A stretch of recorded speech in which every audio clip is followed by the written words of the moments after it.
Steph, we could hear you before you came up here. You were shouting loudly and clapping. Is that because you got to talk to us today? Absolutely. That was my response, a reaction to Raymond giving me the honor today. How was the game at Stanford last night? Oh, it was awesome. I mean, the score was kind of crazy, but just watching their team, watching Cam, our junior year, kind of get her feet wet for this coming season. They got big things on the horizon, hopefully, so hopefully it won't be the last one I'll be at. Also, you were the model for the new city jerseys. All that stuff came out today. What do you think about that new design? Oh, it's dope. I've worked with Human before on some projects, and she designed a community center in Oakland that we refurbished like 4 years ago. Yeah. Yeah. And that was the first project I seen her. I know she has an amazing portfolio, and to be able to design our jerseys and, you know, obviously in terms of empowerment, women's empowerment, the story behind all the details of the jersey. It's loud, but it's pretty dope.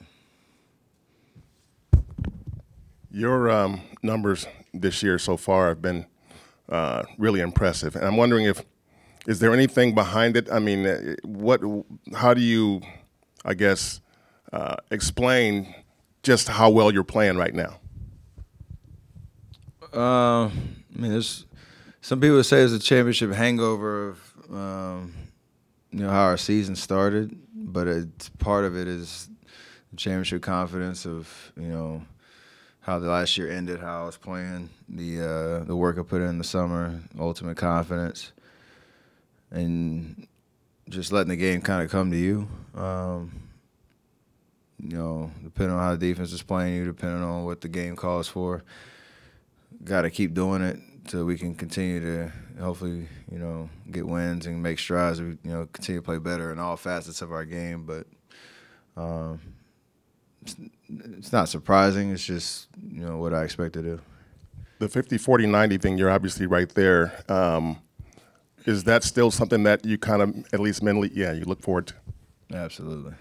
I've always talked about efficiency and, you know, the standard that you set, especially as a volume, you know, shot taker and scorer. That's really hard to do. I've only done it once, but came close a couple of times. But it is something I strive for, just because you know what it takes to,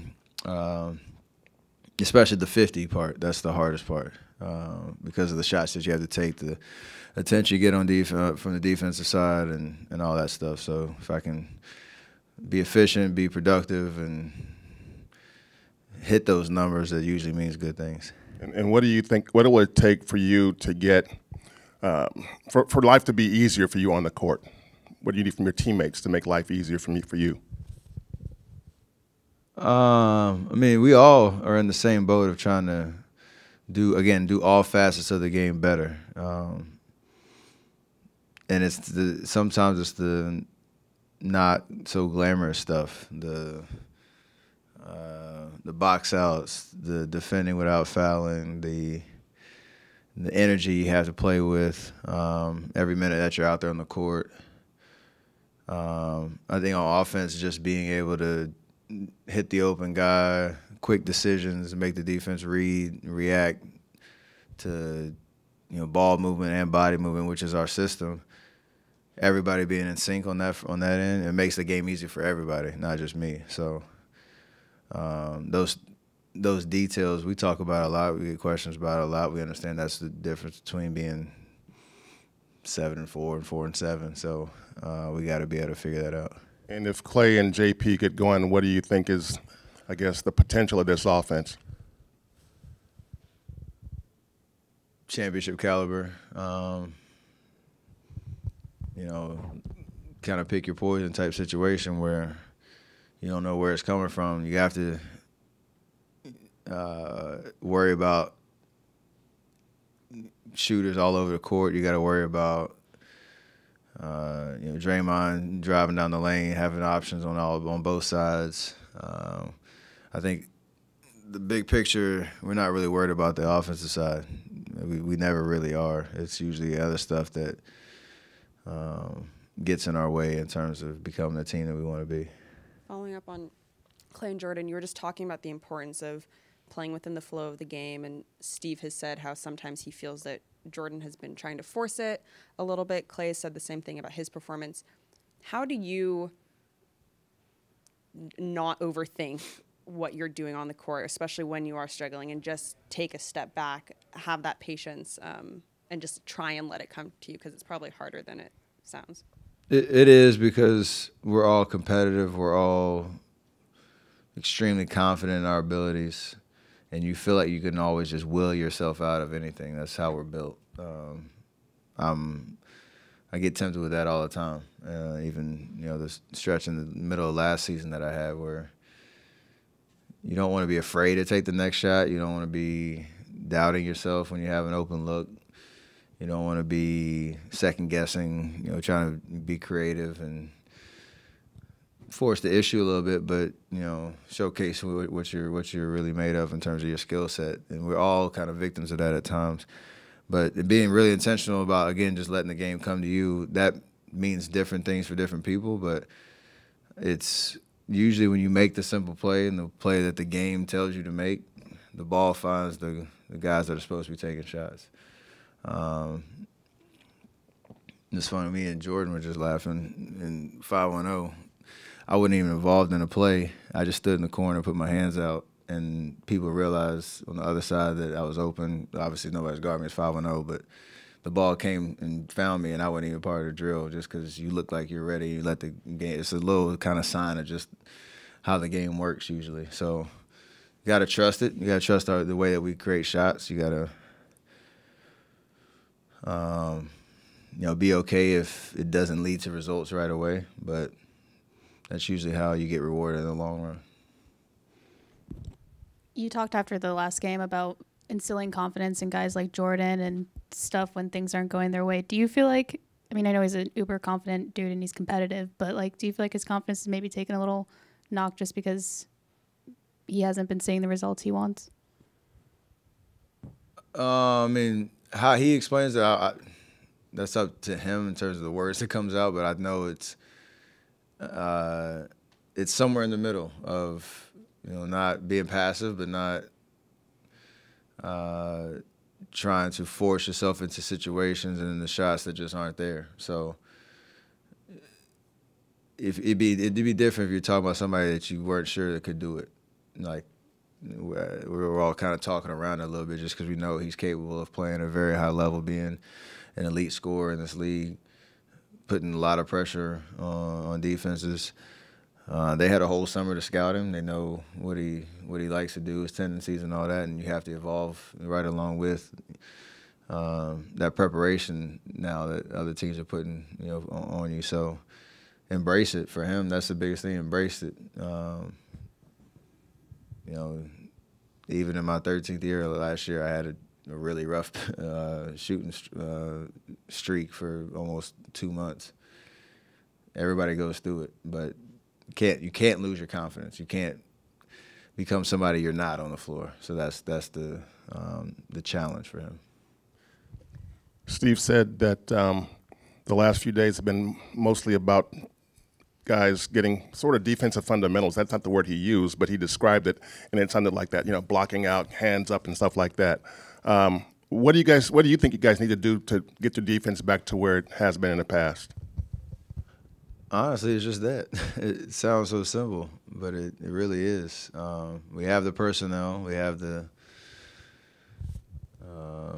ability to switch do a lot of different positions, play traditional with certain bigs, use our athleticism, length. But if you don't give yourself a chance to make your presence felt on defensive end without, by fouling and them going to the free throw line, getting easy buckets, getting second, third attempts at possessions because they're getting offensive rebounds, all that stuff just negates all the work that you put into the fundamentals or the principles of your defense. So I think that's the biggest lesson for everybody. Like, we have to be accountable as the vets to do the same thing, because we were guilty of dumb fouls and lack of focus on that side. And the young guys have to experience that as well, because when you're playing 4 minutes or 20 minutes, you know, it could come down to 2 or 3 possessions that you're involved in that change the whole momentum of a game. I mean, you look around the league, you know, games come down to the wire all the time, and there are a lot of teams that are 2-8 but have lost, you know, single-digit games. They've been in it all the way down the stretch. Like 3 or 4 possessions change the outcome, and we've been, you know, on the wrong side of that too many times early in the season. Going back to Jordan real quick, can you tell us what year 4 might be like emotionally? Because at age 23, he is a young guy, but he just signed an extension. He's already seen a lot of basketball, which kind of would let him graduate from young guy status. Like, where do you see him kind of fit as far as young and old in the locker room? That's a good question, actually, because he's experienced a lot. You know, just being 23, whatever that age means, I think, you know, you're in that ability where you know who you are as a player. You have a certain expectation based on your stats and, you know, just the way it feels out there on the court, how you fit into, you know, what we do here and understanding you impact winning. But then that next step of the consistency, and again, you know, more time for people to understand what your tendencies are and scout you and put better defenders on you for more parts of the game. All that stuff. It's kind of like a rite of passage that you have to go through. And so I'm sure he's an uber competent guy anyway, but there's another evolution, another level to get to on that front, and he's going through it right in front of our eyes. So it's something I know will pay off for him down the road, and you know, it's why, you know, that contract means, you know, we have a lot of confidence in who he is and his ability to kind of live up to that. Does he project as someone older? Like, I had to check before I even asked the question. Okay, he's 23. Yes and no. Because I also forget, like, Mood, J.K., and Wise and them are, you think they're a little older too, but they're still, like, you just look at it on the page. And I'm wearing some shoes from 2013, and I asked J.K., yo, how old were you in 2013? And he said he was 11 or something like that. I'm like, I literally started laughing and I walked away. So all of them are just in the. I might be too far removed to make some reads on that, but it is kind of crazy to think what they're experiencing at that age. You know, Wise, I was moving out of my dorm at Davidson. At the same time, he's been in the league for 3 years, so it's kind of crazy to think about what these young guys are going through, and kind of gives you a little bit of perspective. What's the hardest part about trying to be patient with the young guys while at the same time, you know, you want to win? I mean, what's the hardest part of balancing that and working your way through that? I think just the daily reminder of what the challenge is for this team. Specifically, it's different than last year's team because you had a couple more vets that were playing significant minutes in our rotation. It's reminding yourself not to, you know, lose hope that we're going to get there, and that this team is going to be capable of the level that we want to be at come, you know, April, May, June, and like, again, it's for the vets to understand, like, we're not perfect by any stretch either. Like, we've been playing well. The numbers say what they say, but there's another level that we can get to, and holding ourselves accountable to what that is.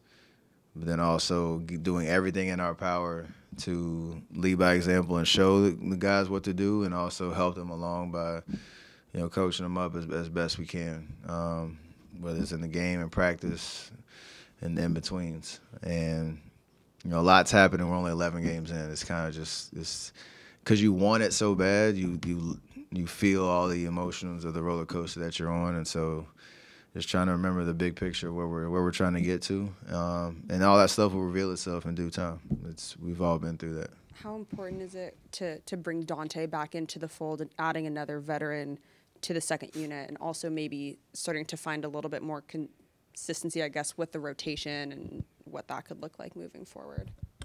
It'd be big because he understands how to play winning basketball. He showed a lot of positive signs before he got hurt, and he was brought in here for that specific purpose to, give us amazing depth, plug some holes as a ball handler, defender, scorer, and play some significant minutes for us. So it'd be good to get him back, get his rhythm back, figure out what the rotations will be, with him available. And I know he's chomping at the bit to help us.